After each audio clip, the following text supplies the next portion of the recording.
Hello everybody, welcome to week 10 of prep football here in the Twin Counties. Josh Welch alongside Foster Lander and Foster. Big matchups across the Big East and the Two Rivers. We'll start in the Two Rivers. Tarboro hosting Riverside Martin. Riverside Martin, a big win last week over North Edgecombe. How do you see this one playing out? This is a game that I don't think Tarboro can afford to overlook. Riverside Martin beat North Edgecombe by 18 points last week, and they've kind of been a team that's been laying in the weeds a little bit, I think. And if Tarboro can get past this game, I don't see them losing a game in the conference. Definitely, you look at the Knights, that dual threat quarterback with Jeremiah Wilson. They are able to throw the ball very well. They're able to run the ball very well, and that gave North Edgecombe a lot of trouble. Now, Tarboro saw that with South Creek, and so maybe they can kind of adjust for that. But yeah, I agree with you. This is not a game the Vikings can overlook.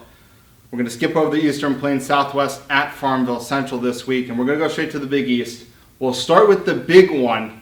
And no, it is not Wilson Fike and Rocky Mount High. Northern Nash Central, the battle for the cellar in the Big East. This is an interesting matchup to me because you look at the Bulldogs' strength is their offense, and they can put up points. They can't defend very well, but they can put up points. Flip that over the Knights, they can defend really well. We've seen them defend very, very well. They struggle to put up points.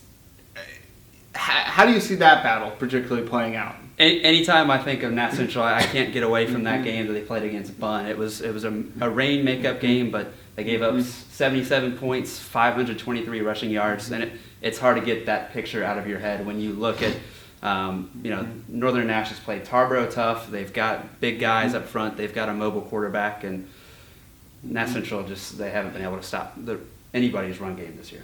Well, I know you were talking with Coach Lee and Coach Cox out there. What did you get from them through now 8 games, I should say, in their first season at Nash Central? I think they know that the defense is still a work in progress, and sometimes you just don't have the guys on that side of the ball to get it done. They have switched over at quarterback. They've put Travis Griffin, a sophomore there, who can give them a little bit more through the air than what C.J. Pierce is, he has been moved to wide receiver, a good athlete. And I think Nash Central will be able to score the ball on Northern Nash, but I don't know if they'll be able to stop the run. Well, that's going to be key. But now, actually, all kidding aside, let's get to the big game. Wilson Fike hosting Rocky Mount High. The Griffons have looked very impressive through 2 weeks, beating Nash Central soundly.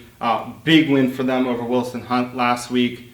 This is the sort of game, as we were talking off camera, that Rocky Mount High would have lost in the past. What is it about this year's Griffons team that gives you confidence they can go down to Wilson and beat Fike?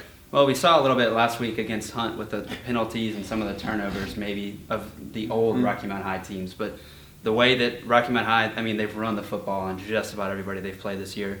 Hunt had really stopped a lot of teams, and the Griffons put up 350 on the ground on them. So as long as they're running the football, that allows them to keep the ball, and it makes them tough to beat, I think.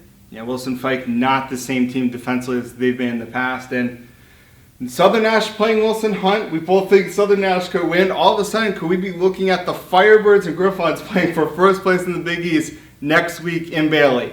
But we'll wait on that for just a second. For Foster Lander, I'm Josh Walfish. Tune back in Saturday morning where we recap Week 10 here on the Telegram Sports Channel.